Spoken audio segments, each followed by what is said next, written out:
এবার ভাঙড়ের দিকে নজর রাখবো। ভোটের আগে উত্তপ্ত ভাঙড়, আইএসএফ এর সঙ্গে তৃণমূলের সংঘর্ষে আহত হয়েছেন উভয় পক্ষের বেশ কয়েকজন।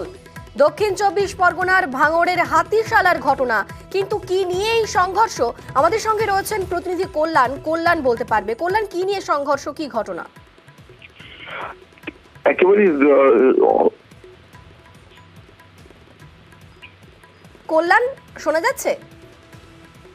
একেবারে অনিন্দিতা, রাতের যখন দলীয় কর্মসূচি সেরে স্থানীয় তৃণমূল নেতা সে যখন বাড়ি ফিরছিল, সেই সময় তার উপর কিন্তু আইএসএফ কর্মী সমর্থকেরা হামলা চালায় বলে অভিযোগ।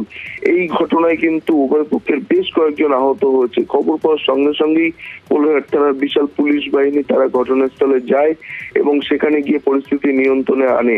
তবে যদিও আইএসএফ কর্মীদের দাবি যে তারা দলীয় কর্মসূচির জন্য তারা মিটিং করবে বলে একটি বাড়িতে যাচ্ছিল, সেই সময় তৃণমূল কর্মীরা তারা হামলা চালায় বলে অভিযোগ।